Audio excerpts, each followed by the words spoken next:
dimudahkan, dilancarkan, dan digampangkan semuanya. Dan ini adalah cara yang sudah dilakukan oleh para alim ulama terdahulu dan oleh para ulama-ulama zaman sekarang juga, karena ini memang rumusnya sama. Ya, dan dengan perhatikan Bapak Ibu yang mulia, mudah-mudahan jadi hadiah saya dan hadiah panjenengan.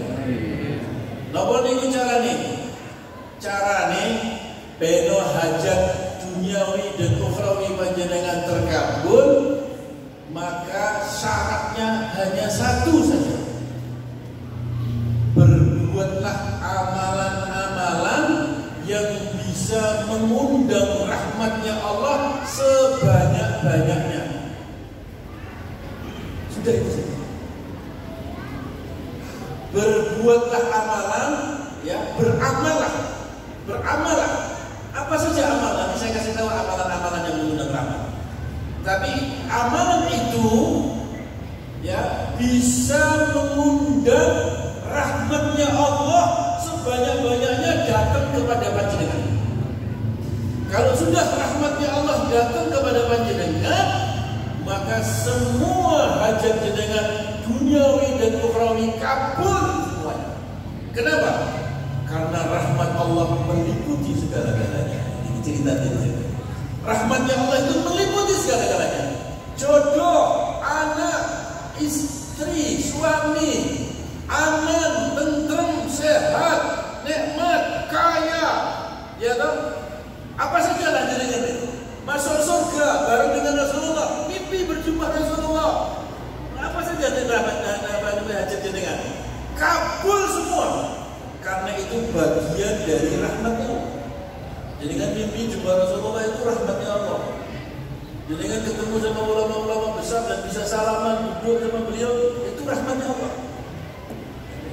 Semuanya rahmatnya Allah, saya katakan. Maka kalau kita bisa beramal yang mana amalan itu mengundang rahmatnya Allah datang kepada panjenengan,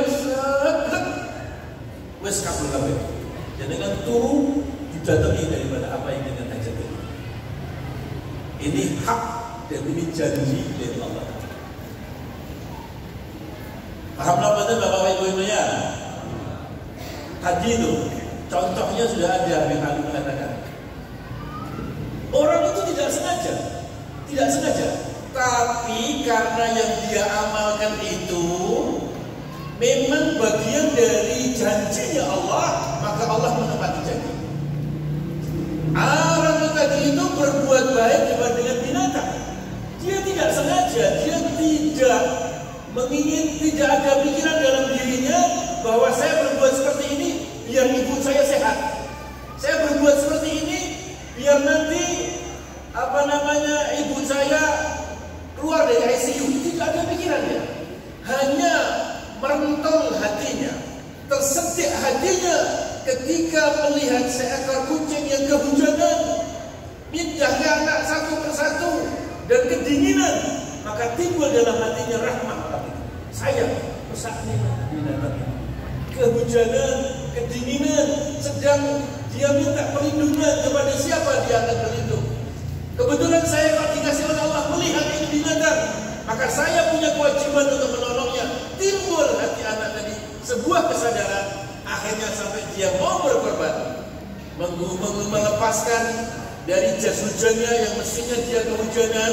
Dengan itu nanti dia akan terlindungi, tapi dia korbankan. Tidak apa-apa, saya kehujanan. Yang penting kucing ini selamat, dan kucing-kucing ini akan tidak kehujanan dan tidak kedinginan. Maka bukan itu saja, sampai rotinya yang dia akan berikan kepada istrinya, dia tidak tega bahwa di depannya ini kucing lebih membutuhkan saat ini, maka dicuili roti tadi dan kasih makan. Dicuili terus sama dia kasih makan, kemudian dikasih minum.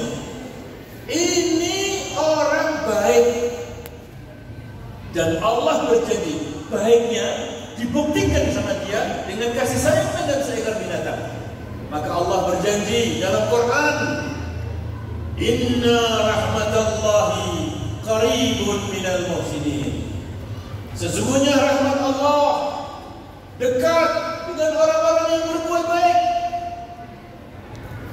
Itu janji Allah. Dan Allah mengatakan inna, sesungguhnya, jadi pasti, maka turunlah rahmat Allah kepada orang yang baik tadi.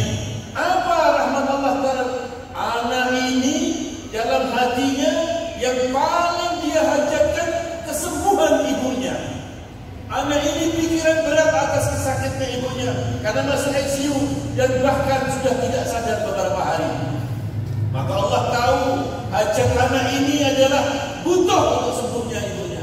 Maka datanglah rahmat Allah. Dengan seketika itu juga ibunya bisa bangun, sadar, dan akhirnya diputuskan oleh dokter untuk dipindah ke kamar biasa dalam waktu yang singkat. Allah, innallaha ala kulli syai'in qadir. Asy-syafi huwallah, penyembuh sesungguhnya adalah Allah. Fa idza maritu fa huwa yashfi. Apabila aku sakit, Allah lah yang menyembuhkan. Maka Allah sembuhkan itu tadi, barakah anaknya tadi baik dengan kucing. Ya, itu sebuah catatan yang penting Bapak Ibu yang mulia.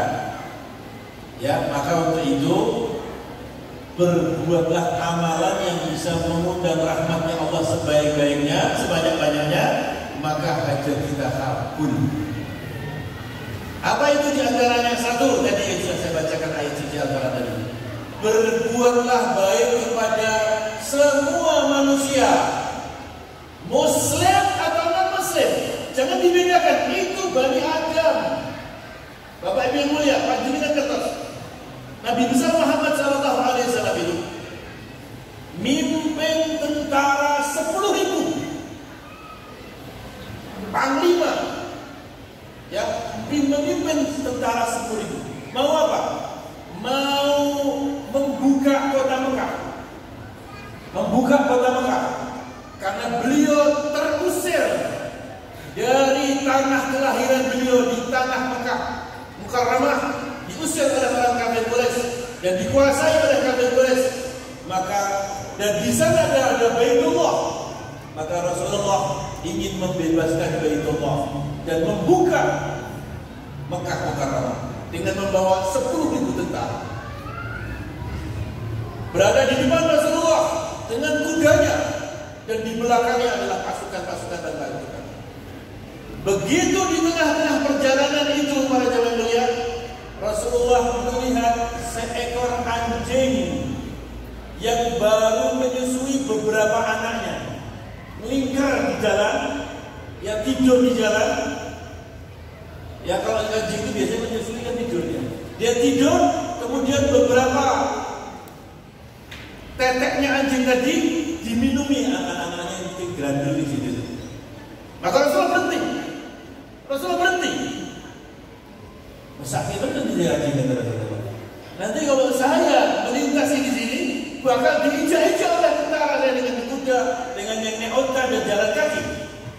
Maka Rasulullah stop, menyetop parade tentara, berhenti. Ada beberapa sahabat yang ada di belakangnya. Ini aja seekor anjing baru menyusui anaknya. Maka Rasulullah perintahkan satu orang sahabat untuk menjaga anjing tersebut, dan Rasulullah memerintahkan untuk mengalihkan parade barisannya untuk ke kanan dan ke kiri, membuka barisannya ke kanan dan ke kiri, dan suruh para sahabat untuk menjaga supaya tidak diterjang itu anjing. Maka Rasulullah membelok ke kanan dan sebagian lagi membelok ke kiri. Sahabat yang ditaruh di situ terus satu persatu mengarahkan, ayo kanan, oh kiri, kanan, kiri, kanan, kiri. Akhirnya anjing itu dengan amannya menyusui anaknya. Itu rahmatnya Rasulullah dengan seekor anjing. Ya sampai memberhentikan barisan tentara.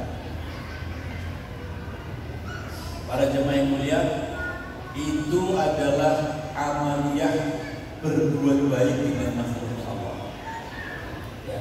Rasulullah setiap hari memberi makan kepada seorang Yahudi yang buta, yang tiap hari pergi ke pasar. Yahudi ini selalu mencaci maki Rasulullah, dan Yahudi ini tidak tahu mana yang namanya Nabi Muhammad. Di pasar dia bilang, misu-misui Rasulullah dengan kalimat nama Rasulullah. Kalau ketemu sama orang cerita tentang Nabi Muhammad, misuh saudara, mencaci Rasulullah, memaki Rasulullah. Tapi apa yang dikerjakan Rasulullah? Setiap malam Rasulullah membawa bubur mendatangi Yahudi yang buta ini di tempatnya yang sederhana, ditulang sama Rasulullah. Ditulang Rasulullah. Dan Rasulullah tidak cerita bahwa dirinya yang selalu dicaci maki. Ditulang. Besok lagi didulangi, besok lagi didulangi. Sampai akhirnya Yahudi ini karena tua mati dia. Sudah lama Rasulullah khidmat kepada Yahudi yang dicaci maki. Rasulullah bukan Yahudi ini mati. Rasulullah wafat. Ya Rasulullah wafat. Yahudi ini masih. Sebelum wafat Rasulullah pesan kepada Sayyidina Abu Bakar, saya punya amalan yang selalu saya kasih makan sama Yahudi. Kamu lanjutin makanan Yahudi. Maka hari kedua setelah wafatnya Rasulullah, Sayyidina Abu Bakar, karena ini pesan Rasulullah, Sayyidina Abu Bakar tahu bahwa amalan Rasulullah kasih makan. Datang Sayyidina Abu Bakar ngasih makan pada Yahudi sesuai dengan Rasulullah. Kasih makan Yahudi ini, maka Yahudi dengan kok beda dengan orang yang biasa. Berarti kamu bukan orang yang biasa kasih makan pada saya. Bedanya gimana? Orangnya lembut, orangnya halus. Kadang saya dipijit-pijit kaki saya, yang sambil dikasih makan, dia haluskan itu. Dengan lembutnya dia makan saya dengan enak. Dijagai begitu saya habis, dia lagi. Kalau kamu tidak seperti itu. Iya Pak, memang betul tidak ada manusia yang seperti beliau. Di alam ini tidak ada orang yang seperti beliau. Lah, beliau itu siapa? Beliau sudah wafat kemarin. Siapa orang itu?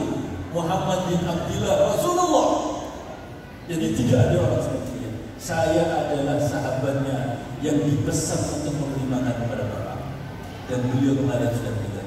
Apa? Teriak itu dari Yahudi. Jadi yang berbulan-bulan memberi makan saya adalah Muhammad bin Abdullah. Benar. Yang tiap hari saya caci. Benar.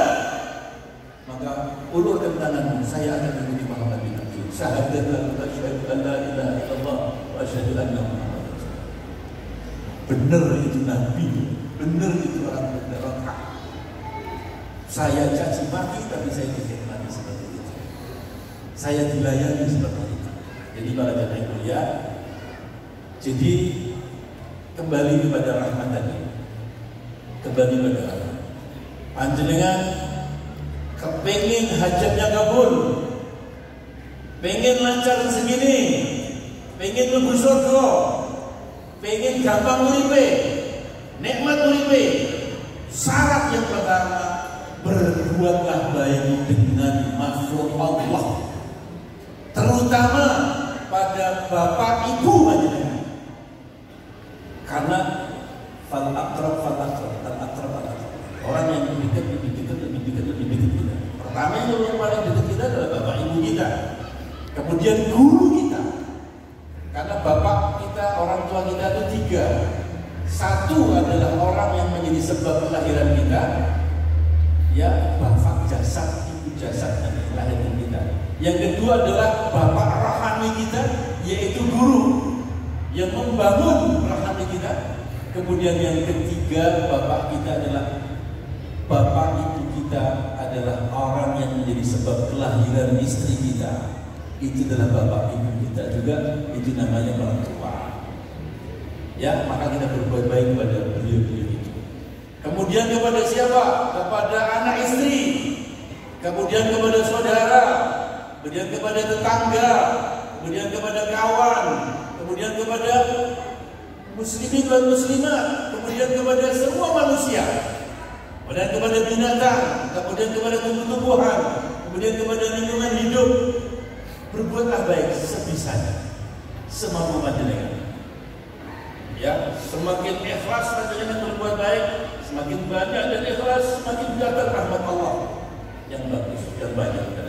Pertama itu, yang kedua, rahmat Allah akan turun ini, rahasianya nih. Saya kasih amalan 3 saja. Yang kedua, dengan banyak baca salawat. Banyak baca salawat. Karena Rasulullah bersabda, "Man shalla alayya salatan, sallallahu alaihi asyra." Siapa yang salawat kepadaku sekali, maka Allah akan bersalawat kepada orang itu 10 kali. Nah, salawat minallah, dia rahmat minallah, makrunatan bitabjil. Salawat dari Allah itu adalah rahmatnya Allah yang dibarengi dengan kemuliaan.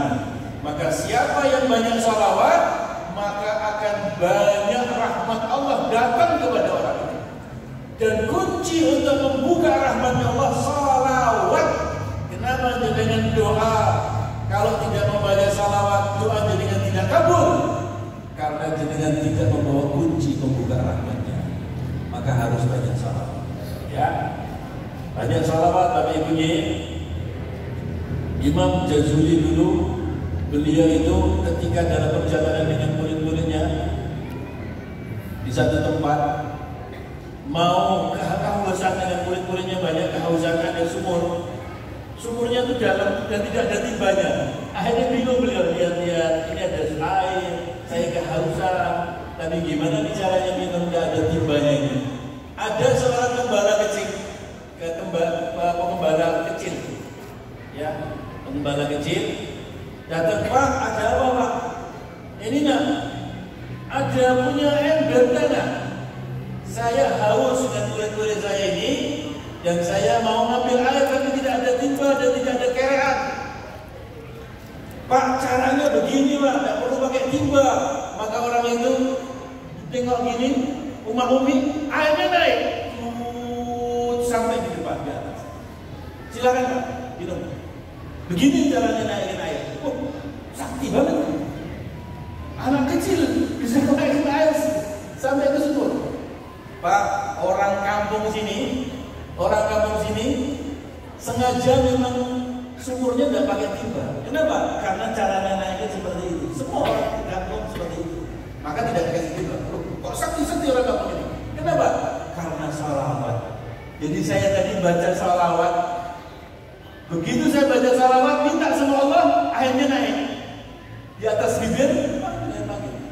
Sejak itulah tersedak hatinya Imam Jazuli.